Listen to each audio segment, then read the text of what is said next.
작은 서점.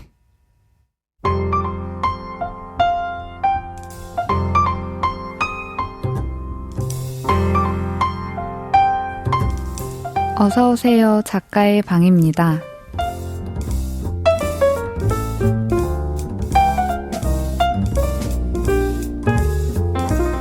작은 서점에 작가의 방이 열렸는데요. 이 여름 작가의 방을 지킬 첫 번째 입주 작가, 저는 소설가 천설란입니다.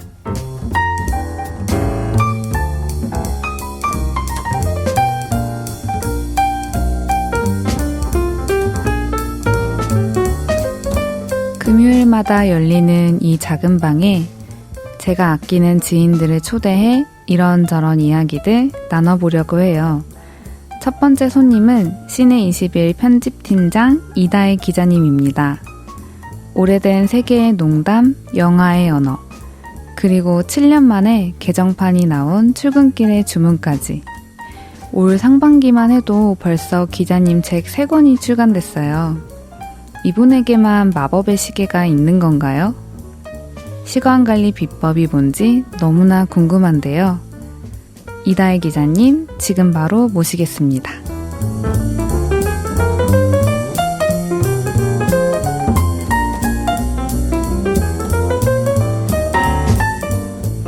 이다혜 기자님, 어서 오세요. 네, 안녕하세요. 작은 서점 천설란의 방에 마시러 오셨는데 그동안 어떻게 지내셨나요? 최근에 도서전 있어서 아마 한국에서 책 좋아하는 사람들 그쵸. 다 모이는 자리잖아요. 그래서 저도 도서전 다녀왔고 정말 많은 분들이 오셔서 사실은 부스 구경을 잘 못한 거예요. 그래서 결국은 이렇게 약간 까치발하고 뒤에서 저 책 제목 사진 찍어서 다시 집에 와서 또 주문하고 네, 그렇게 보냈던 것 같습니다.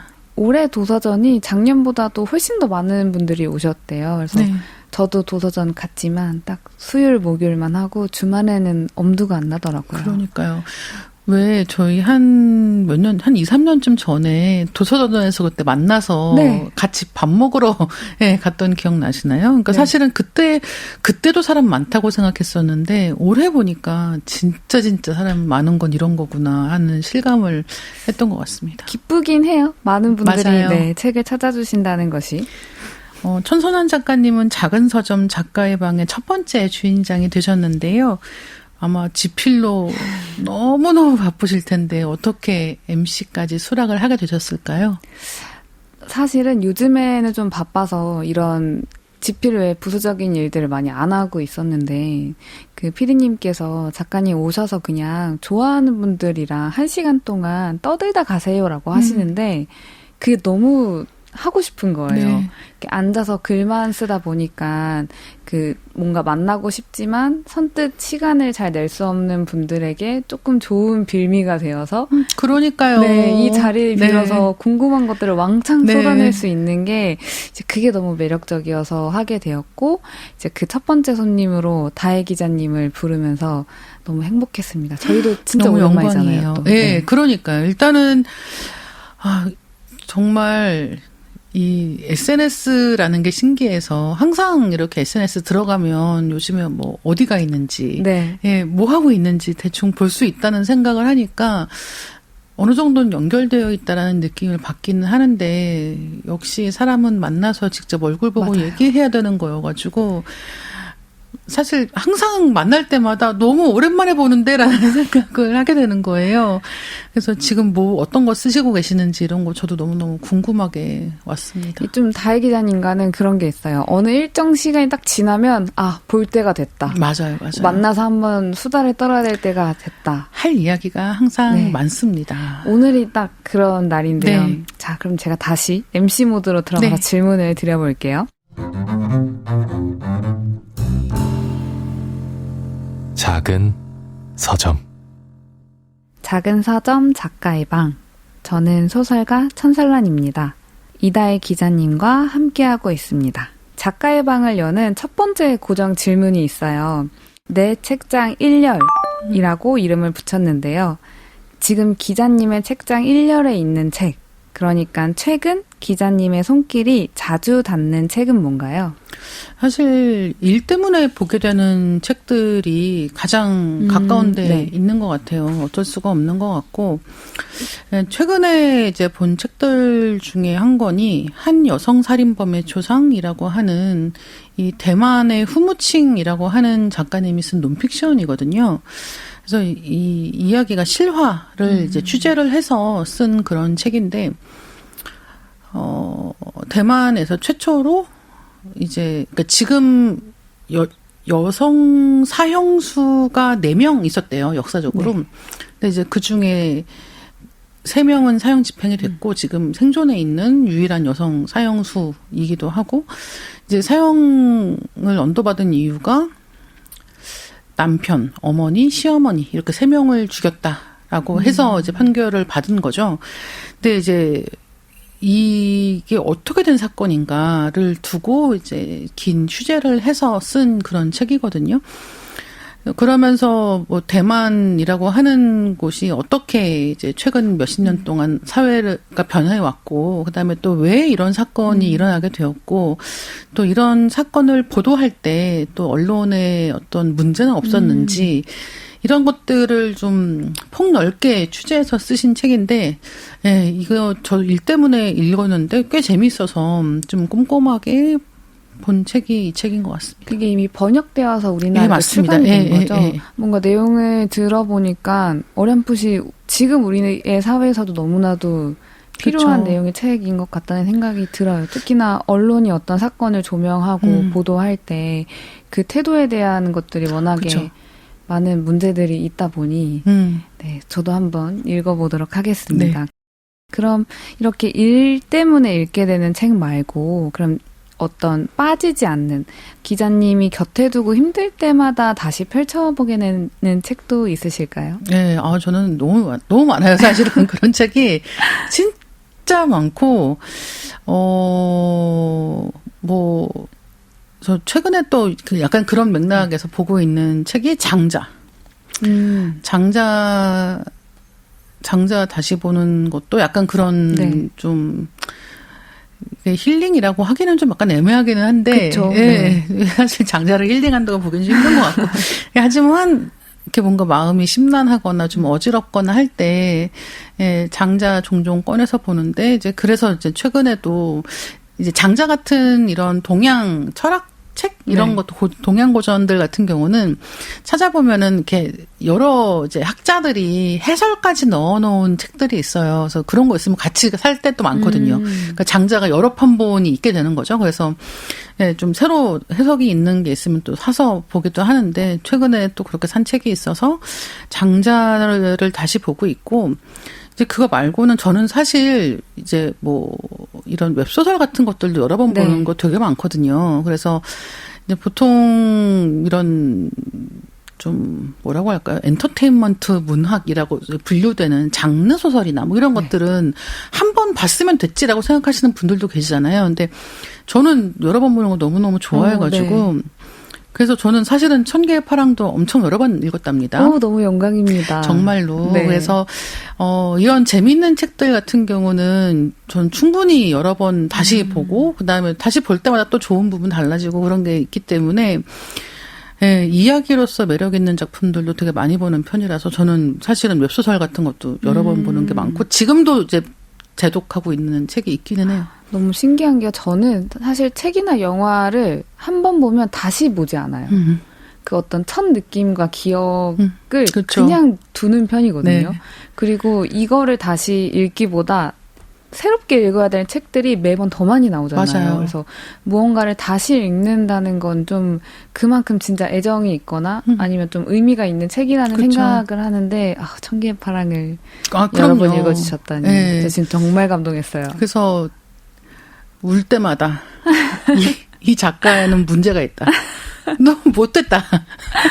이렇게 사람을 약간 괴롭혀서 읽는 사람 입장에서 이제 그런 이야기들이 있거든요. 그러니까 너무 피폐해지는 느낌 같은 게 있는 거죠. 그러니까 약간 내가 바라는 방식으로 행복해질 수 없을 것 같은 느낌을 네. 받는단 말이에요. 읽다 보면은 이미 한 3분의 1쯤 읽으면 이 사람들이 내가 원하는 것처럼 행복해질 수는 없어. 하지만 너무 재밌어. 같은 느낌을 받게 되는데, 그런 대목들 중심으로 다시 읽게 되는 경우들도 있고, 예, 아니면은 처음부터 끝까지 다시 한번 다 읽는 경우도 있고, 그렇죠. 너무 영광입니다. 네. 작은 서점. 저는 최근 작가님의 책 출근길의 주문 개정판이 나왔더라고요. 일하는 여성들에게 도움이 되는 이야기가 가득한 책인데 기자님이 엄청 다양한 활동을 하고 계시잖아요. 그래서 그런 조언들이 가능한 거겠죠? 근데 저는 사실은 조언하는 거 별로 안 좋아하거든요. 네. 안 좋아해요. 그러니까 약간 남의 인생에 이래라 저래라 하는 거 자체를 별로 안 좋아하고, 그리고 예를 들면은 제가 예전에 그런 사주 보는 걸 배운 적이 있단 말이에요. 네. 근데 이제 전 당연히 이제 이걸 봐주려고 배운 거예요. 근데 이걸 배우고 나니까 나름 꽤 열심히 배웠거든요. 한 2년 가까이 배웠으니까. 근데 열심히 배웠는데 배우고 나니까 아니 이걸 하려면 남한테 이래라 저래라 해야 되는 거예요. 그렇죠. 네. 제가 지금 회사를 그만둘까요? 뭐를 조심해라 네, 이런 뭘 얘기해야 조심할까요? 되고. 이 사람을 만날까요? 이런 거에 대해서 말아라.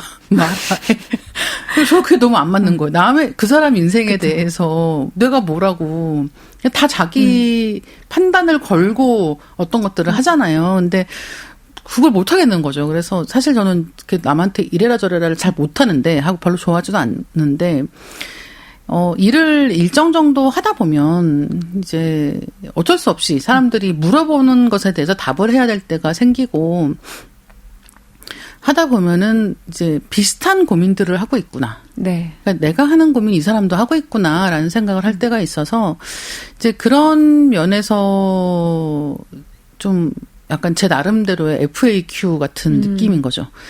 다들 비슷하게 고민하는 거, 비슷하게 좀 얘기하고 싶어 하는 거, 그리고 비슷하게 고립감을 느끼는 문제들이 있어서 그런 것들에 대해서 한번 정리를 했던 그런 책입니다. 그게 결국 약간 장자의 말과 비슷한 거잖아요. 내가 느낀 것들, 그냥 내가 경험한 것들을 솔직하게 말하고 공유할 때 그게 꼭 누군가에게 조언하는 게 아니더라도 거기서 오는 위로와 공감이 그렇죠. 있죠. 제가 퇴근길의 마음을 읽을 때 그걸 진짜 많이 느껴서 유일하게 제독한 책이기도 해요. 힘들 때마다 어떤 좋았던 부분을 네. 다시 펼치면서 한편으로는 나만 힘든 게 아니야. 맞아요. 이런 것도 있고 한편으로는 이럴 땐 이런 마음으로 좀 헤쳐나가야겠다라고 위로받는 것도 있어서 아마 그런 면에서 다혜 기자님의 책이 진짜 많이 사랑을 받는 것 같습니다. 네, 감사합니다. 그 해리포터 시리즈를 보면 헤르미온느가 시간을 되돌리는 시계를 이용해서 여러 개의 수업을 한꺼번에 듣는데요. 기자님은 헤르미온느 시계를 갖고 계신 것 같아요. 확신합니다. 그만큼 다양한 활동도 하시고 제가 보기에만 해도 직업이 좋기 두세 개는 되시는 것 같아요. 팟캐스트도 하시고 기자 일도 하시고 네. 출간도 하시고 사회자도 보시고 이런 다양한 일들을 하시는데 그렇다면 요즘은 어떤 일들을 하고 계세요? 요즘에 당연히 출퇴근하는 게 제일 이제 큰 일이고요. 그리고 이제 단행본 원고 쓰는 것들, 네, 그게 그 다음으로 좀 큰 일이고, 그다음에 팟캐스트 진행하는 게 있어서 리딩 케미스트리라고 하는 팟캐스트 진행하는 것 이렇게 세 가지가 아마 제일 중심에 있는 일들인 것 같고, 다른 일들은 그때그때 있다 없다 하는 거니까. 그리고 확실히 아까 이제 작가님도 잠깐 말씀하셨는데 결국은 이제 뭘 하는가가 중요한 게 아니라 뭘 안 하는가를 결정하는 노하우가 필요해진단 말이에요. 그게 그러니까 점점 이렇게 확장해 나가는 게 중요한 게 아니라 결국은 내가 뭘 하고 있는지에 대해서 어느 정도의 자기 확신이 없이 계속 이렇게 흘러가는 대로 떠내려가는 느낌이 들면 너무 힘들어지기 때문에 그러니까 이 떠내려가는 느낌을 방지하기 위해서는 결국은 내가 어떤 것은 하지 않을 것인가를 분명하게 갖고 있어야 되는데 이제 그런 기준들을 매번 새롭게 세우는 편이기는 한 거죠. 그래서 이 어떤 때는 이제 무슨 돈 액수를 보고 이 정도는 돼야지 하겠어라는 기준을 세울 때가 있고 또 어떤 때는 같이 일하는 사람을 보고 이런 같이 일하는 사람들과 이런 식의 관계 혹은 이런 식의 아웃풋을 기대할 수 있는 일을 해야 되겠어라고 생각할 때도 있고 결국은 매번 달라지는 거예요. 하나의 단일한 기준을 정답처럼 정해놓는 게 아니라 매번 좀 바꿔가면서 하기 때문에 그러면은 지금 내 상황에서는 어떤 게 제일 중요할까 같은 생각들을 하죠. 너무 신기한 게요. 제가 딱 이 생각의 과정을 지난 3년간 정확하게 겪었어요. 그래서 맞아요. 처음엔 사실 돈의 액수가 맞아요. 기준이었거든요. 그게 되게 선명하게 보이는 것 같잖아요. 네. 그리고 뭔가 시간 대비가 만약에 내가 이 일을 하지 않으면 원고를 얼마큼 할 수 있다에 대한 비교가 되니까 그때는 이제 돈이었다가 맞아. 이게 어느 순간에는 또 휘몰아치면서 이거저것 흘러가듯이 쓸려가듯이 일을 하게 되었는데 그게 또 어느 순간 제가 제일 잘하고 싶은 일에 피해를 준다는 느낌이 그럼요. 딱 들면서부터는 액수랑은 상관없고 맞아요. 네. 이게 지금 나에게 정말로 필요한 일인가가 요즘의 제 기준이거든요. 그럼 기자님은 그럼 요즘에 안 하는 일은 뭐예요? 요즘에 안 하는 일, 일단은 뭐 꼭 내가 안 해도 되는 일이라고 생각이 들면은 안 하려고 하는 쪽인 것 같아요. 그러니까, 뭐, 일을 제안을 할 때도 그렇고, 뭐, 항상 생각하는 게, 저는 세상에 대체되지 않는 사람은 없다고 생각하거든요. 이건 제가 직장을 다니기 때문에 이런 생각을 하는 거죠. 그러니까 뭐 회사에서 나 없으면 안 돌아가 이런 건 없는 거고 사실은 이건 사회 전체적으로도 마찬가지인 거예요. 어떤 자리에 있는 사람도 다 대체가 가능하죠. 그렇게 만들기 위해서 이 사회는 교육 시스템을 이렇게 발전시켜 온 거기 때문에 네네. 누구나 대체 가능하다. 근데 다만 이제 어떤 일들을 만들 때 내가 최선의 선택이 될 수 있는 것들을 가능하면 하고 싶은 거죠. 그게 아니고 그냥 막 던지는 식으로 섭외가 오는 일들이 있어요. 정말 이렇게 허공에 아닐 것 같은데. 마치 네. 무슨 옛날에 TV 다큐에 보면은 일본의 어떤 회사가 이제 이 직원들의 승진자를 결정하는데 어떻게 결정하냐면 직원들 이름을 다 종쪽지에 쓴 다음에 선풍기에 날려요. 그래서 이름이 제일 멀리 날아가는 사람을 승진시키고 뭐 이런 식인 오히려 거예요. 공평하네요. 맞아요. 네. 그러니까 이제 거기서는 그 공평함으로 얘기를 하는 거죠. 근데 그렇다고 해서 이 직원들이 불만을 갖는 게 아니라 뭐 굉장히 좋은 조직 문화가 뭐 생기고 뭐 이런 얘기를 그때 하는 거였는데 약간 이제 그런 식으로 섭외가 오는 느낌일 네네. 때가 있어요. 이렇게 막 허공에 막 날린 것 같은 게 올 때. 예를 들면은, 이름이 틀렸다. 이게 너무 많죠. 그죠. 네. 네. 그리고 이제. 누구를 거쳐 나에게 왔구나를 알게 되는 거죠. 매일 본문에 보면은 뭔가 이제 다 고쳐지지 않은 흔적에 그게 있는 미사 여부가 있을 때. 이제 이런 거는 사실 그것도 관계는 없거든요. 근데 그래도 이제 이게 나한테 필요한 일이라면 하겠는데, 그렇지 않고 이제 너무 이렇게 무작위로 여러 명의 사람들에게 이렇게 뿌린 것 같은 식으로 이제 섭외가 온다든가 이런 것들은 전혀 응하지 않게 된 것 같고 예전에는 그 하나하나를 다 이제 에너지를 써서 이걸 어떻게 처리하지를 했는데 이제는 그렇지 않은 거예요. 이제 그런 것들이 일단은 한 가지가 있는 것 같고 그래서 가능하면 이건 이왕이면 내가 하는 게 더 좋은 일인 것 같아라는 생각이 드는 일들을 먼저 한다. 네, 그리고 쉴 시간이 없으면 안 한다. 네, 그러니까 이게 뭐 때에 따라서는 이동 경로가 너무 복잡해서 그러니까 같은 지역 안에서 이동이라고 해도 뭐 이게 너무 복잡해서 다 수락할 수 없을 때 있거든요. 예를 들면 뭐 도서관에서 천선한 작가님 어차피 하루는 오실 테니까 그러면은 다 와주시면 좋잖아요. 모든 책 낸 출판사에서 잠깐 와서 들려주세요. 당연히 좋잖아요. 근데 이걸 다 수락할 수는 없는 거죠. 이제 그렇다고 하면 우선순위가 생기는데 그러면 이번에 나온 책을 가지고 이제 얼마를 한다를 딱 정해놓지 않으면 가끔씩은 어떻게 되냐면은 약간 하염없이 이제 멈출 수가 없게 되는 거죠. 뭐라고 하고 나가야 될지 모르기 때문에 계속 사람이 있는 한은 영원히 하게 되는 경우가 있어요. 그래서 이제 그런 경우에도 처음부터 정하는 거죠. 여기까지. 이를테면은 최장 1시간. 네. 뭐 이런 식으로 그 리미트를 정하는 훈련 같은 것도 그렇게 되는 것 같고. 네, 이렇게 조금씩 지금 자리를 또 잡아가는 것 같아요. 그럼 또 이제 듣다 보니 궁금했던 거는 요즘은 뭔가 본업과 부업 그리고 생계를 위한 일과 취미를 위한 일처럼 직업을 여러 개로 구분하는 시대잖아요. 맞아요. 네. 근데 저는 사실 다혜 기자님을 책으로 처음 알게 돼서 저한테는 작가라는 어떤 직업인의 이미지가 되게 강하거든요. 그럼 기자님이 생각할 때 자신의 주요 정체성과 다른 어떤 부업 같은 일들의 기준이나 나눠놓은 것들이 있으신가요? 저는 회사를 다니기 시작한 때부터 처음에 이제 직장 생활을 시작했던 초기부터 회사를 그만둬야겠다는 생각을 계속했던 거죠. 모두의 꿈이기도 하죠. 네. 이렇게 얘기하는 사람이 제일 오랫동안 회사를 다니고 있는 거예요. 이제 회사에 뼈를 묻겠다고 한 선배들이 퇴사하는 동안 떠날 때 네, 맨날 저는 뭐 언제 그만두면 될까요? 뭐 저는 지금 그만두는 게 최선일까요? 뭐 이런 얘기를 맨날 이제 선배들을 막 붙잡고 했던 후배가 결국은 그 모두가 회사를 떠난 이후에도 남아있는 이제 이런 이상한 상황이 됐는데 그런 정체성, 뭐 하는 사람인가 이 생각을 해보면 저는 요즘 같은 미디어 환경에서 이제 이런 매체를 가지고 이야기하는 것은 진짜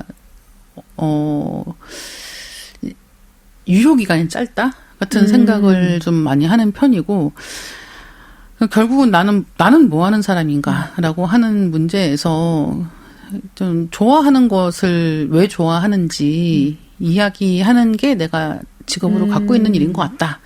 라고 생각을 하고 있고, 그게 뭐 때에 따라서는 책을 읽는 것이든, 영화를 보는 것이든, 거기에 대해서 나는 왜 이게 좋다고 생각하는지를 재미있게 전달할 수 있는 게 제일 중요한 사람인 것 같다라고 지금은 생각하고 있습니다. 너무 흥미로운 관점이에요. 왜냐하면 사실 어떤 작품에 대한 이야기를 할 때 뭔가 평가한다거나 비평하는 것들은 되게 주류로 있는데 사실 그 반대로 이게 왜 좋다라고 말하는 직업이 있을 거라고는 상상을 잘 안 했거든요. 그쵸. 근데 저는 그게 필요하다고 생각하는 거죠. 왜냐하면 좋아하는 것에 대해서 이야기하는 데에는 용기가 필요해요. 네. 왜냐하면 사람들이 요즘에는 어떤 게 별로야, 어떤 거 진짜 별로야, 이거 진짜 망한 거야 라고 하는 이른바 까는 얘기가 훨씬 인기가 좋아요. 네. 그리고 까는 얘기를 할 때는 사람들이 막 와서 막 나도 막 이런 얘기를 한단 말이에요. 근데 뭐 나 이거 너무 좋은데 라고 하면 왜? 거기부터 해명을 막 해야 되는 거죠. 난 왜 이게 좋은지에 대해서. 그리고 거기에 대해서는 훨씬 더 내가 이걸 좋아한다고 했을 때 마치 이 작품하고 나하고 같은 무언가를 많이 공유하고 있는 것처럼. 동일시되는 것처럼 보이기도 하죠. 네. 그렇게 느끼는 경향이 많기 때문에 이 작품이 그만한 자격이 있나를 생각하시게 되는 경우들도 되게 많은 거예요. 근데 저는 그게 복잡하고 생각하지는 않고 정말 재밌다는 게 얼마나 중요한 가치인가를 정말 많이 생각을 하고, 그 재밌다라고 하는 감각은 너무 복잡하게 생겨나는 거예요. 그러니까 예를 들면, 뭐 아까 청개의 파랑 얘기를 했으니까 청개의 파랑 얘기를 좀 더 예를 들어보자면, 이 이야기에 언제부터 사람들은 빠져드는가. 저는 이제 제가 아무튼 스릴러라는 책을 쓸 때 이거 가지고 이제 끓는 점이라는 표현을 썼는데, 물이 100도가 되면 끓잖아요. 약간 그런 식으로 작품마다 끓는 점이 있거든요. 어떤 지점이 지나가면 이 책을 끝까지 읽어야 돼요. 네. 어떤 지점이 지나가면. 언제든 그 앞에는 그만둘 수 있어. 근데 일단 여기를 지나가면 끝까지 봐야 돼. 라고 생각하게 되는 지점들이 있고, 저는 그게 그 가족의 과거 이야기가 나올 때라고 생각을 했거든요. 이 가족의 과거 이야기에는 이 이야기의 중심이 되는 이야기는 들어가 있지 않거든요. 네, 맞아요. 이 소방관 이야기 이런 거 지금 현재 이 사건하고는 아무 관계가 없는 거예요. 근데 일단 그 가족들을 만난 이상은 이 사람들을 떠날 수가 없다라는 감각이 드는 거죠. 이제 이를테면 그런 지점들을 발견하는 거, 이 작가마다 어떤 대목에서 되게 이상한 방식으로 공을 들여서 사람들을 사로잡기 위해서 노력하고 있는 부분들을 발견하는 게 저는 너무 재밌다고 생각합니다. 너무 귀한 어떤 시각이라고 생각을 했어요. 왜냐하면 말씀 주신 것처럼 요즘은 좀 더 이게 왜 안 좋은지를 얘기하는 게 더 쉬워요. 되게 냉소적인 시선이기도 하고. 욕을 재치 있게 욕하는 게. 맞아요. 네, 재능인 시대가 됐죠. 좋아하는 건 좀 더 진심에 가까워야 하고. 촌스럽고. 맞아요. 그래서 저도 사실 좋아하는 것만 얘기하는 편이거든요. 싫어하는 건 굳이 누구한테 얘기하지 않는 편이라 뭔가 그래서 다혜 기자님이랑 만나서 어떤 작품에 대한 얘기를 할 때 그게 너무 재밌나 봐요. 그러니까. 저희가 그래서 호흡이 잘 맞는 것 같습니다. 그러면 그렇게 많은 일들을 하려면 계획이 있어야 되잖아요. 저는 다혜 기자님이 어떤 계획을 세우시는지 너무 궁금해요. 예를 들어 내 일을 연 단위로 세운다거나 월 단위, 주 단위, 뭐 하루 단위처럼 저는 계획을 엄청 많이 세우는 편이거든요. 그래서 이런 헤르미온느 시계를 갖고 계신 기자님은 헤르미온느는 님이고요.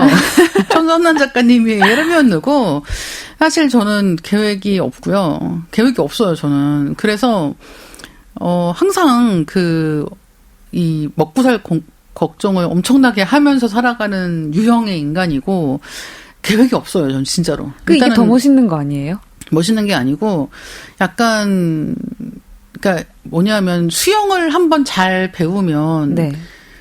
지금 여기서 저 무까지 한 번에 멋지게 이렇게 헤엄쳐서 갈 수 있는데, 저는 어떻게 하냐면, 막 항상 이렇게 수영을 못 배운 상태로 허우적 하는데 빠지지는 않는 약간 이런 상태를 유지하면서 간신히 좀 이렇게 이 바닥이 높은 데에 도착하면은 잠깐 숨을 골랐다가 네. 다시 막 허프 막 이렇게 다음 지점까지 가는 느낌이 좀 있는 거예요. 근데 이거는 좀 성격적인 부분하고 좀 관계가 있는 것 같고. 그러니까 저는 이렇게 사실 작가님처럼 일정하게 계획을 세우고 그 계획을 잘 따라가는 방식으로 사는 게 좀 힘들어요. 그러니까 이게 무슨 얘기냐면 저는 이제 당연히 계획을 세울 수도 있고 그 계획을 지킬 수도 있어요. 근데 한 달쯤 하잖아요. 그러면은 약간 미칠 것 같아요. 이걸 지키고 있는 나 자신을 견디기가 되게 힘들어요. 이게 이해가 안 가시죠? 네. 너무 뿌듯하지 않아요? 아니에요. 그러니까 그게 당연히 어떤 성취감도 있고 뭐 이렇긴 한데 저는 이제 제가 어떻게 막 이렇게 해야지라고 생각하고 정해놓은 틀이 정말로 작동하기 시작하면 약간 엄청나게 그게 저는 좀 오히려 더 불안해지는? 어쨌든 좀 더 힘들어지는 편이어서 그러면 더 약간 반대 방향의 극으로 가는 이런 게 있는 거예요. 이게 좀 그러니까 어쨌든 좀 기본적으로 좀 불안정한 거죠. 그러니까 이런 상황에서 일을 하려면 그러니까 제가 직장을 그만두지 않는 이유도 저는 아마 직장을 다니지 않는다고 치면 정말 꼼짝 안 하고 집에만 있을 것 같기도 하거든요. 네. 사람을 만날 필요가 없으면 안 만나는 거죠. 그리고 뭐 나갈 필요가 없으면 안 나간다. 약간 이런 식이기 때문에 오히려 이렇게 어느 정도의 틀이라고 하는 게 이제 직장이 하는 역할이 된 것 같고, 그 외에 이제, 그런 계획 같은 것을 잘 세우지 못하는 편이기는 해요. 그래도 그럼 뭔가 오는 일들을 그냥 순차적으로 끝낸다는 느낌인 거예요? 저는 오히려 그쪽이 훨씬 더 가깝죠. 그렇게 딱 눈을 뜨면 1년이 지나 있고, 네. 2년이 지나 있고. 네. 그렇게 막 10년, 20년 막 이렇게 지나가는 거죠. 그래서 저는 오히려 그렇게 계획을 짜서 좀 멀리까지 한 번에 좀 보고 계획을 세울 수 있는 사람들을 굉장히 동경하는 편이긴 합니다. 전 또 반대라고 느낀 게 저는 사실 불안도가 굉장히 높은 사람이거든요. 그래서 저는 그렇게 계획을 안 세워두면 하루하루가 너무 불안해요. 저도 불안도가 높아요. 그러니까 불안도가 똑같이 높은데 마냥 불안해하는 것과 어떤 사람은 이거를 계획을 세우고 지키는 것을 돌파하는 것이고 저 같은 경우는 너무 계획으로 나를 이렇게 꽉 조이지 않는 방향으로 네. 돌파하려고 하는 거죠. 네. 그러니까 이게 사실은 불안도가 높다고 해도 사람마다 대처하는 방식이 다른 거예요. 그건 좀 재밌는 것 같습니다. 그러니까 좀 더 불안을 잘 타시는 거네요, 그러면. 그렇죠. 네, 맞아요. 나쁘지 않은 것 조금 같아요. 이용하는 것도 있는 거죠. 전 반대로 왜냐면 계획이 조금이라도 틀어지면 그때부터 엄청난 스트레스로 가기 때문에 그렇죠. 그 유연함이 없는 편이고. 하지만 잘하고 있다. 그렇게 한번 해보겠습니다. 네.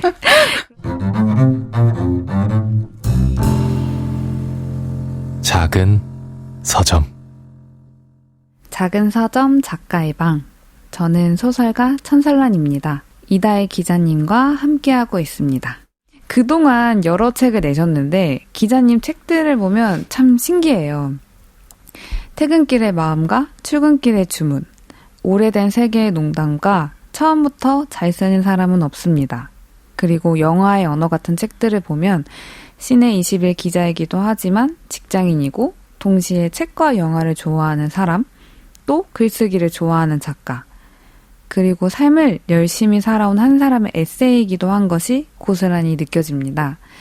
책을 출간할 때 소재를 먼저 정하시나요? 아니면 뭔가 의뢰가 왔을 때 정하게 되는 건지, 어떤 책을 낼 때에 어떤 감으로 그거를 정하는지 좀 궁금하더라고요. 이게 이제 책마다 좀 다른 것 같아요. 일단 처음에는 누가 내자고 하면은 그냥 덥석 그럴까요? 약간 이렇게 네. 누가 나한테 책을 내자고 하잖아 같은 느낌으로 처음에는 이제 막 계약을 했던 것 같고, 이제 최근에는 사실은 이제 이 편집자 선생님들이 이제 이런 거를 한번 해보자라는 식으로 이제 먼저 제안을 주시잖아요. 그러면 그 제안이 괜찮은가? 그러니까 내가 쓰고 싶은 방향인가를 생각을 하게 되는 것 같고, 또 한 가지는 요즘에는 진짜 많이 생각하는 게, 이 편집자님이 오래 계실까? 맞아요. 무슨 얘기인지 아시죠? 네. 이게 정말, 물론 책은 작가가 쓰는 거죠. 원고는 제가 써야 돼요. 그거는 당연하게 그런데, 이제 같이 얘기를 했잖아요. 제가 이런 건 어떠세요? 그러면 편집자님이, 그러면 그런 걸로 한번 써보시죠. 라고 해서 이제 막 원고를 막 열심히 썼어요. 이제 그리고 책이 나올 때쯤에 편집자님이 회사를 퇴사하시는 경우들이 꽤 많습니다. 그렇죠. 네. 책은 오래 걸리는데. 네, 책은 그리고 심지어 제가 마감도 늦은 거죠. 그렇죠. 네. 그래서 할 말도 없는데 어쨌든 편집자님은 퇴사하신 거예요. 그러면은 물론 후임으로 오시는 분들도 되게 열심히 해주세요. 근데 이 기획을, 이 처음에 아이디어를 같이 얘기한 사람이 가지고 있는 애정의 깊이하고 다릅니다. 그러니까 이게 기술적으로 오탈자를 잡거나 편집을 보시는 부분의 역량은 새로 오신 분도 충분하지만 이 책 자체의 기획의 방향 같은 것을 같이 이야기할 수는 없는 거예요. 신기하게도 그렇더라고요. 그래서 이제 이런 것들을 몇 번 겪다 보니까 이 편집자님이 여기 오래 계실 수 있을까? 저도 물론 소설은 좀 덜하긴 하지만, 맞아요. 좀 덜해요. 제가 소설이 아닌 글을 쓸 때에는 사실 편집자님과 의논하는 게 정말 크잖아요. 진짜. 이 책이 왜 있어야 하는가를 계속 같이 묻게 되니까. 근데 어느 순간 딱 홀로 남게 되면 스스로에게 질문할 수밖에 없잖아요. 맞아요, 내가 잘 맞아요. 나아가고 있는가. 그게 진짜 어렵죠. 그래서 그런 부분에서도 좀 고민을 하는 편이기는 해요. 그래서 저는 지금 오래된 세계의 농담 같은 경우는 같이 일한 박지수 편집자님이랑 같이 했는데, 이분하고 책 처음부터 잘 쓰는 사람은 없습니다 하고, 여기가 아니면 어디라도 하고, 그리고 퇴근길의 마음하고, 이번에 4번째 책이거든요. 근데 이 4권의 책이 새 출판사에서 네. 나왔다. 그러니까 이분도 계속 퇴사를 하신 거죠. 편집자님을 따라가신 건가요? 그렇죠. 따라간 거죠. 네. 그래서 이분이 옮기실 때 이제 같이 계약을 갖고 너무 간 좋다. 네. 케이스인데, 사실은 이렇게 오랫동안 같이 일할 수 있는 분이 계시는 게 제일 좋고, 당연히 이렇게 믿을 수 있는 사람을 찾는 게 제일 중요한 것 같아요. 이 출판이라고 하는 것도. 이게 사실은 그런 해외 같은 경우는 한 편집자와 한 작가가 거의 그러니까. 파트너처럼 평생 일을 하잖아요. 에이전시가 되어주기도 하고. 그래서 저도 요즘에는 한 편집자님이랑 꽤 여러 권을 하면서 느낀 게, 나에 대한 이해도가 높구나를 느껴요. 그러니까. 제가 실수한 게 실수인지 아니면 의도된 건지도 딱 아시고, 그리고 어떤 책의 방향성, 그리고 정말 취향 이런 걸 너무 잘 아니까 진짜 중요한 것 같아요. 그래서 말씀하신 책들이 다 잘 되기도 했고, 뭔가 정성이 진짜 많이 들어간 느낌이 드는 책들인데, 그러면 냈던 책들 중에서 이게 제일 어려웠던 책이 있었나요? 제일 어려웠던 게 사실 최근에 나온 영화의 언어가 제일 애를 먹였고, 이 책을 제가 한 4년 정도 쓴 것 같은데, 이 책 때문에 지금 못 낸 책이 엄청 많아요. 지금 약간 다른 책들의 앞길을 막고 있었던 거죠. 왜냐하면 이 책이 이제 저도 어쨌든 영화책을 쓴 적이 없기 때문에 네. 영화책을 계약을 해놓고 이거를 한다고 생각을 하니까, 그리고 또 이 출판사가 작은 곳이었거든요. 그러니까 작은 출판사에서 계약해놓고 이렇게 묵히고 있는 것 자체에 대한 죄책감이 엄청났던 거예요. 그죠. 네. 그래가지고 이제 다른 책들을 먼저 낼 수가 없는 상황이 된 거죠.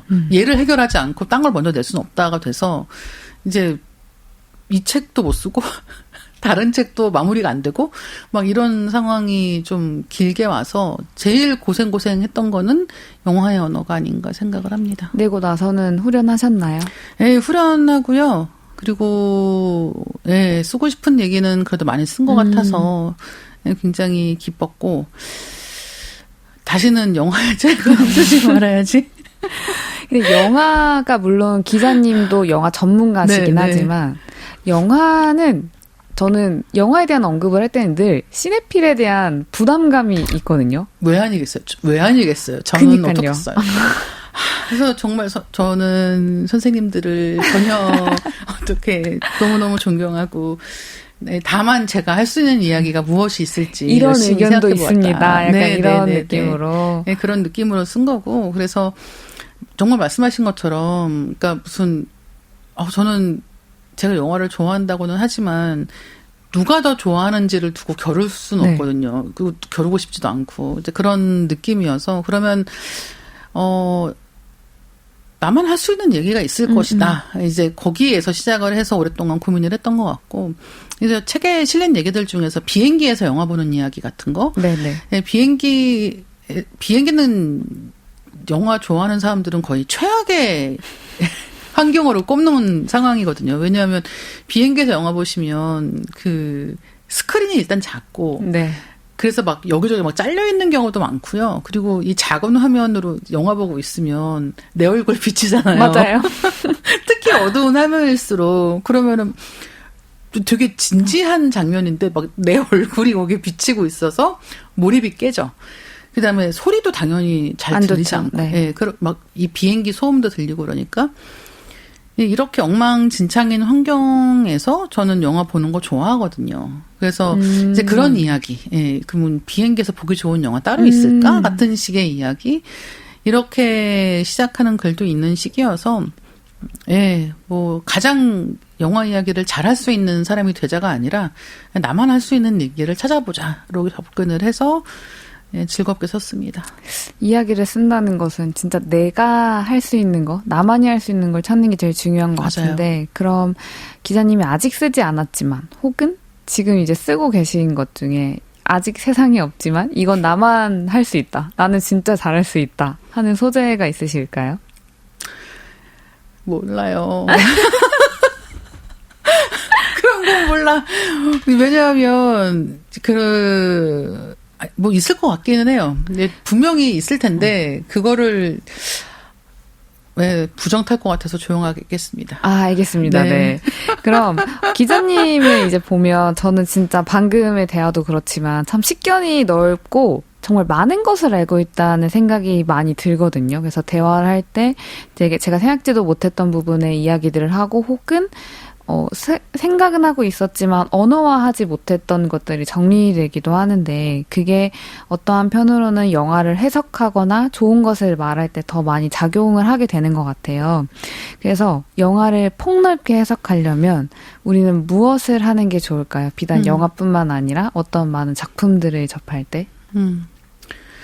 저는 이제 영화 관련해서 뭐 얘기를 할 때, 지금 질문 주신 것과 연관지어서 이야기를 할 때 제일 강조하는 것들 중에 하나가, 영화를 보면서 좀 신경 쓰이는 부분 같은 거를 찾아봐라. 그러니까 단순히 재미있거나 이런 걸 떠나서 좀 신경 쓰이는 부분이 분명히 있거든요. 왜 저러지?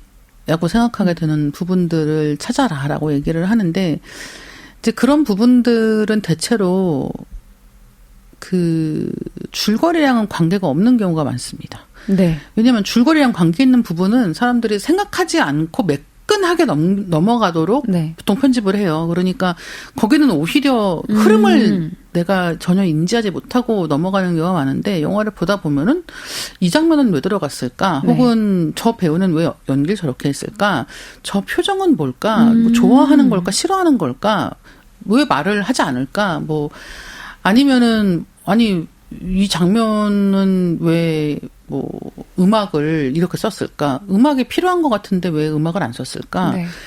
키스하는 장면 보통 음악에 막 그런 환상적인 음악 같은 거 까는데 왜 이 장면에서는 이렇게 우중충한 음악을 깔았을까? 뭐 이런 식으로 뭔가 건드리는 대목들이 있거든요.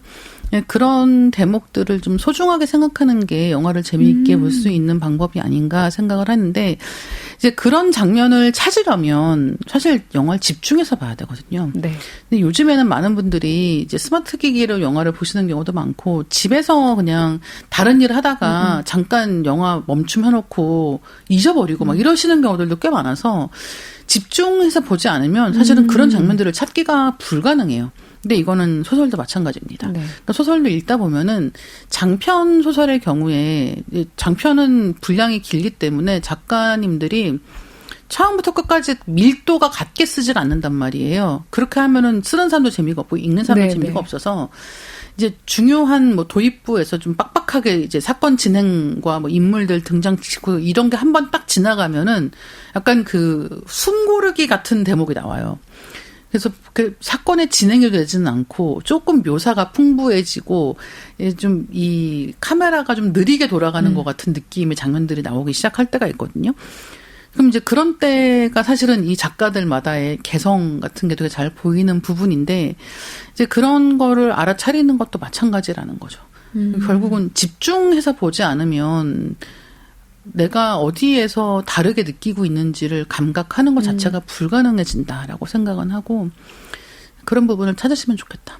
아, 너무 좋은 얘기입니다. 제가 최근에 영화 GV를 조금 하면서 그게 정말 어려웠거든요. 어떤 얘기를 해야 할까. 맞아요. 네, 말씀해주신 것처럼 그냥 편안하게 볼 때랑 집중해서 볼 때 너무나도 다르고요.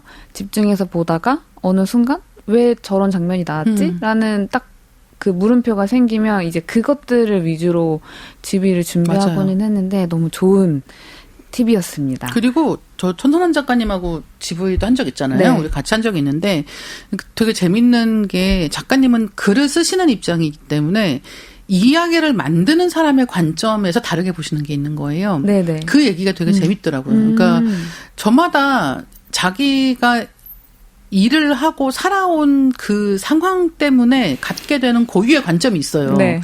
그게 진짜 소중하거든요. 근데 보통 영화 이런 얘기를 하라고 하면은 사람들이 남들은 어떻게 얘기하지? 아, 네. 에 포커스를 맞춰서 뭔가 이렇게 남들이 흠잡지 않을 만한 뭔가 모범적인 거를 하려고 하시는 경우들이 있는데 그렇게 생각하지 마시고 나만 볼 수 있는 게 있는 거죠. 네. 내가 소설을 쓰기 때문에 내가 보니까 아, 이 얘기를 왜 이렇게 전개시켰지라고 보여지는 게 있다. 근데 그런 것들이 훨씬 더 재밌다. 라고 생각하시면 될 것 같습니다. 네, 좋습니다. 그럼 이쯤에서 노래 한 곡을 들어보면 좋을 것 같은데요. 이다혜 기자님이 추천곡을 한번 들어볼까 합니다. 네, 저는 좋아하는 곡 가져왔어요. 네. 그래서 첫 번째 곡은 슈퍼트램프의 굿바이 스트레인저 듣겠습니다. 혹시 선곡한 이유가 있으실까요? 저는 이 굿바이 스트레인저라는 이 스트레인저라는 말 자체를 좀 좋아하는 편이거든요. 이건 뭐 이방인 이렇게도 생각할 수 있지만 뭐 이방인까지 안 가더라도 이 낯선 사람들에 대한 노래들을 되게 좋아하는데 이 굿바이 스트레인저는 노래 들어보시면 제목만 들으면 뭔가 서정적인 것 같지만 굉장히 좀 활발하고 쿵짝쿵짝하는 느낌이 굉장히 좋아서 나중에 한번 가사랑 같이 들어보시면 더 좋다라는 말씀을 드리고 싶습니다. 네, 그럼 저희 다혜님의 선곡 같이 들어보고 오겠습니다. 슈퍼트램프의 굿바이 스트레인저 들으셨습니다. 작은 서점 작가의 방. 저는 소설가 천살란입니다. 오늘의 첫 시간인데요. 이다혜 기자님과 함께하고 있습니다. 계속 이야기 나눠볼게요. 제가 아는 기자님은요, 좋아하는 것을 정말 좋아하는 분입니다. 네. 그래서 언제나 보고 읽고 누군가에게 메시지를 전달하는 일 또한 좋아서 하고 계시잖아요. 네. 이런 일들을 언제부터 좋아하셨어요? 좋아한 거는 어렸을 때부터 좋아했던 것 같기는 해요. 근데 사실 저는 이렇게 막 사람들하고의 관계가 엄청 능숙한 편은 또 아니어가지고, 이제 이런 일을 할 거라고는 생각은 못 했던 것 같고, 제가 이제 취직을 한 다음에 지금도 이제 기억이 나는 게, 이제 하루는 큰아버지가 이제 집에 놀러 오신 거예요. 그래서 이제 아버지하고 큰아버지하고 술을 드시고 있었는데, 이제 저도 와서 이제 어른이 됐으니까 너도 와서 술 한잔 받아라 이렇게 얘기를 하시는 거죠. 그래서 이제 가서 잠깐 이제 막 끼어서 뭐 이런저런 얘기를 하면서 뭐 요즘에 뭐 회사 다니고 있고 뭐 할만하고 뭐 어쩌고 뭐 이런 얘기를 이제 하고 있었는데, 나중에 이제 그날 큰아버지가 이제 돌아가신 다음에 그때 어머니 아버지가 저보고 너는 직장 생활을 못할 줄 알았더니 그러니까 이제 제가 집에서 말을 한마디도 안 하니까 이제 부모님은 쟤는 나중에 어떻게 먹고 살려고 저렇게 있는 거지? 라고 생각하셨던 거죠. 근데 이제 큰아버지랑 되게 그냥 또 넉살 좋게 얘기하는 걸 보더니 그래도 너 어떻게 굶어 죽지는 않겠다 같은 느낌으로 이제 얘기를 하시는 거예요. 이제 그게 되게 오랫동안 기억에 남아 있는데, 저는 제가 쓴 책 중에 좋아하는 것을 발견하는 법이라는 네. 책이 있어요. 이게 청소년들한테 진로 관련한 얘기하는 책인데, 제가 그 책 쓰면서도 했던 얘기고, 이제 종종 진로 관련된 얘기를 할 일이 있을 때 하는 얘기인데, 저는 MBTI에서 저는 I예요. 네. 저 대문자 I거든요. 정말 너무 I고, 그러니까 이 MBTI 같은 거 해보면은 I하고 E하고 비슷하게 나오는 사람이 있고, 네, 한쪽에 치우친 사람 있잖아요. 저는 I에 치우친 사람인 거예요, 네. 완전히.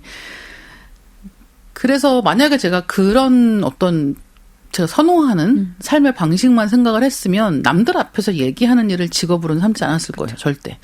왜냐면 그런 거를 별로 좋아하지 않으니까. 근데 신기하게도 좋아하지 않는 것과 잘하는 것과 이게 일치했던 거죠. 네. 그러니까 저는 제가 좋아하는 것에 대해서 전달하는 능력이 생각보다 뛰어난 편이었다. 그걸 좋아하지 않는다고 하더라도.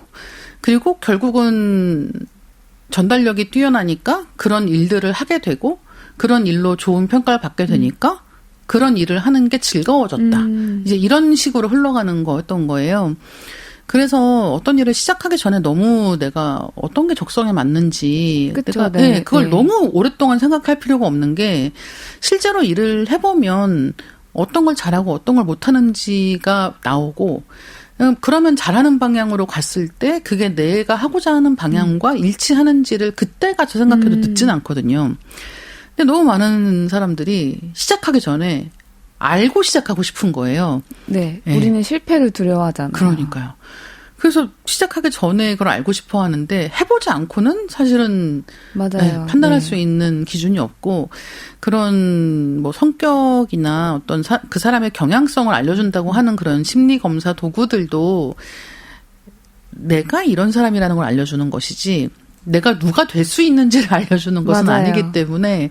그리고 이게 참, 그리고 그런 심리검사들이 설명하는 많은 것들이, 그러니까 모호하게 설명해서 그렇지, 그러니까 정확하지 않은 것들이 많잖아요. 근데 저도 I에 치우쳐져 있거든요. 근데 이런 거에 저는 200~300명 앞에서 말하는 건 두렵지 않아요. 왜냐면 제가 그들과 교감을 하는 게 아니잖아요. 그쵸. 일방적으로 그냥 저 혼자 떠드는 거잖아요. 근데 5인 이상 모임에서 침묵을 다져야 한다? 힘들어요. 정말, 네.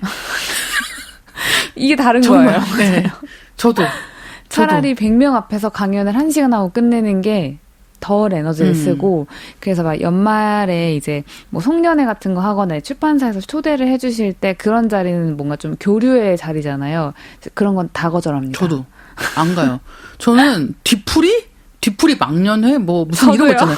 아무것도 안 가요. 저는 그리고 사실은 3명부터 많아요. 저도요. 그래서 저희 모임이 항상 3명이잖아요. 3명, 네. 그 맥시멈인 거죠. 네. 이 3명이 서로 3명이 다 친한 3명인 게 맥시멈이고, 만약에 둘이 친한데 1명이 여기 들어온다, 이것도 힘든 거예요. 저 한번 생각해봐요. 저도 그때 그런 뭔가 내가 그쵸. 낯선 사람이 온다고 하면은 그럼 굳이 내가 낄 필요가 있을까? 네, 저도. 이러면서. 그래서 그러면 난 그냥 오늘은 쉴게. 맞아. 이럴 때도 너무 많아요. 왜냐하면 그러니까 이게 저는 그런 내향형, 외향형 얘기할 때 정말 이게 제일 중요한 척도인 것 같거든요. 큰 자리가 두려운 건 아닌데 맞아요. 그게 교류하는 게 아니니까 말씀하신 것처럼. 근데 작은 자리로 갈수록 훨씬 예민해집니다. 그래서 2명 만날 때는 당연히 이 사람이 중요하니까 만나고 싶으니까 네, 만나는 네. 거서 여기는 문제가 없어요.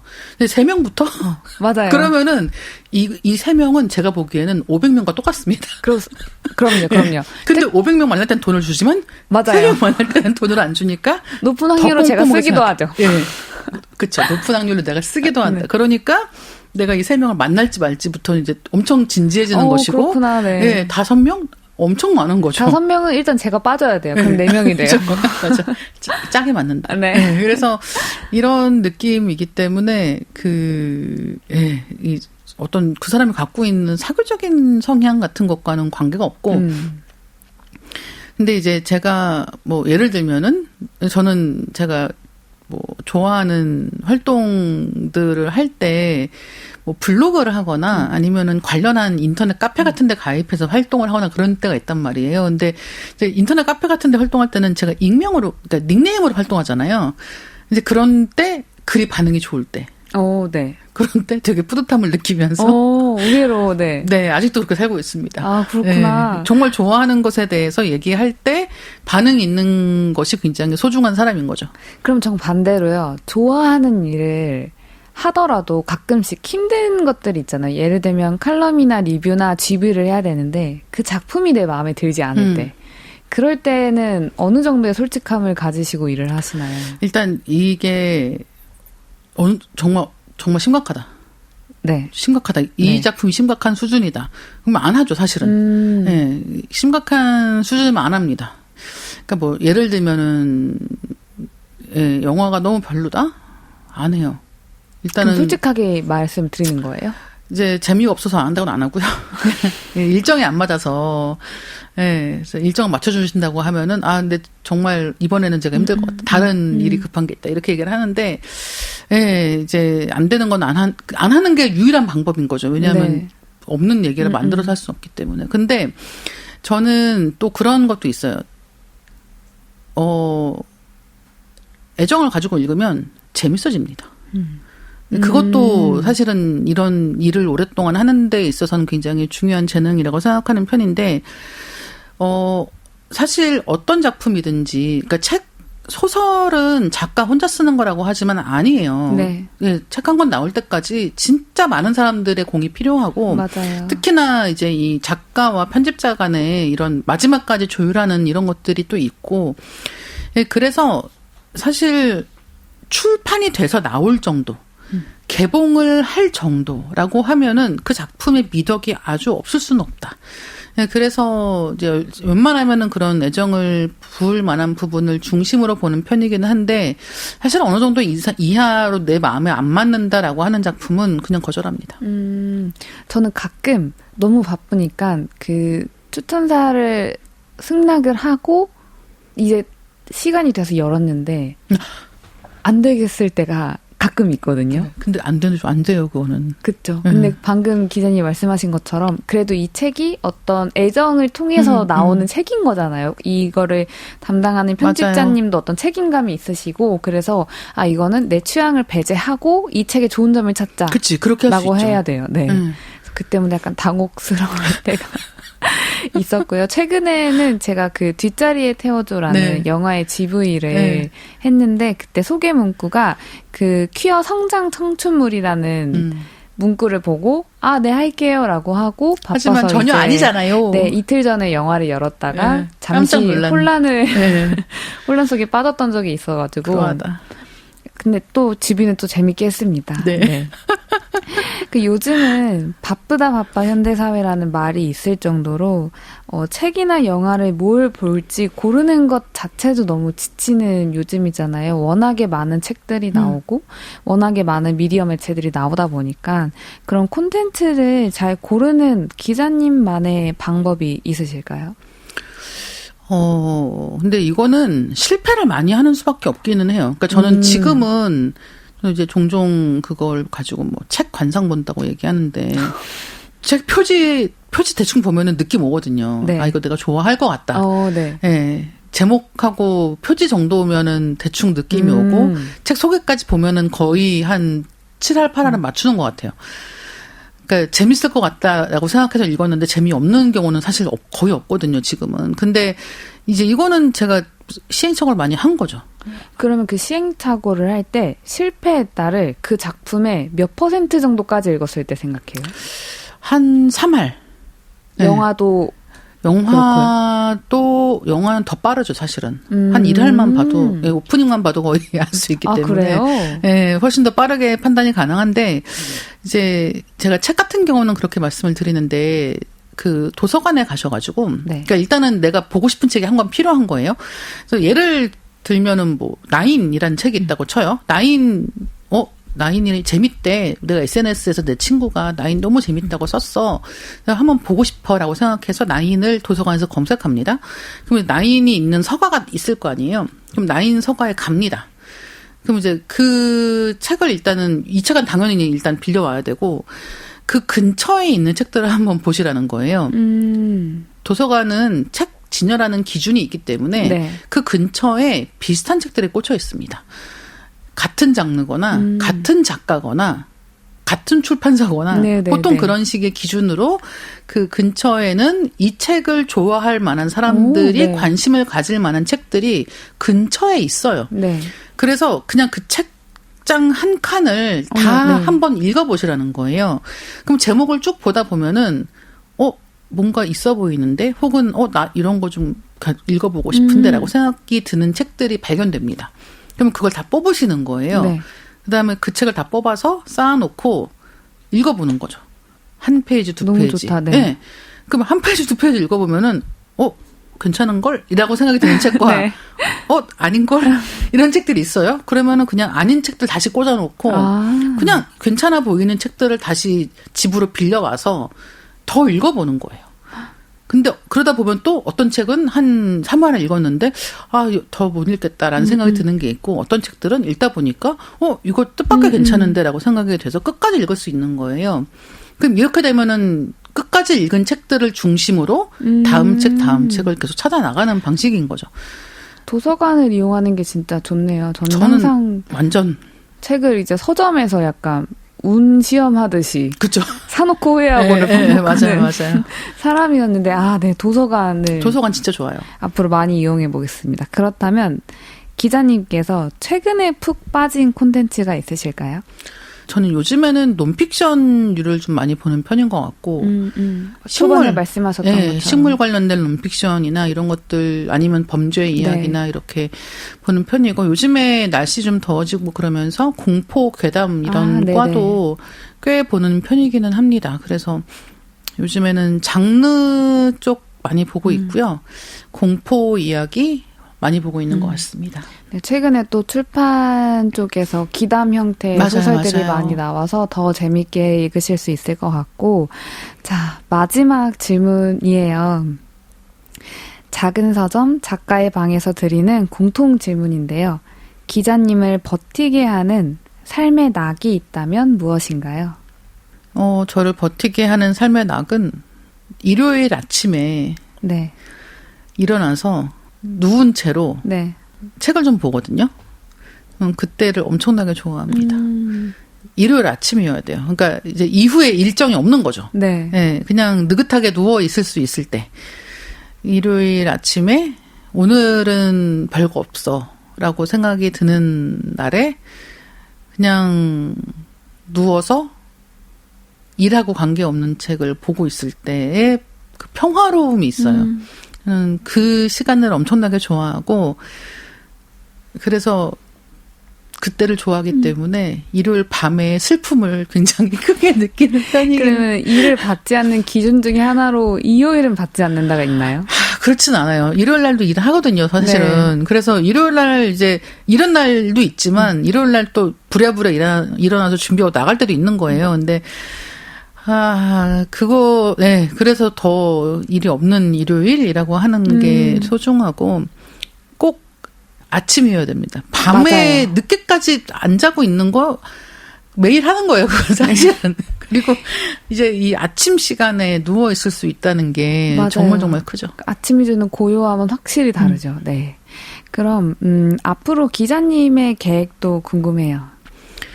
아마 그 비포 선라이즈, 비포 선셋 그 네, 영화 네. 각본집 번역한 게 나올 거고요. 그다음에 아마 에세이가 한 권 정도 더 나올 것 같습니다. 여전히 바쁘시네요. 네, 열심히 하고 네. 있겠습니다. 올해 하반기도 작가님, 기자님 네. 책을 기다려야 될 것 같은데 보내드리기 정말 아쉬운데요. 그렇다면 끝곡으로 어떤 노래를 함께 들어보면 좋을까요? 끝곡으로 여름 느낌의 곡 가져왔거든요. 네. 저도 여름에 어떤 곡 좋을까라고 생각을 하고 이제 여름마다 듣는 곡들이 있어요. 여름 플레이리스트가 있는데 그 플레이리스트에 비교적 최근에 추가된 곡입니다. NCT 위시의 서프 듣겠습니다. 바쁘신데도 천설란의 방 첫 번째 시간을 위해 한 걸음에 달려주신 이다혜 기자님 오늘 정말 감사했습니다. 감사합니다. 흥해라. 다음에 또 와주세요. 감사합니다.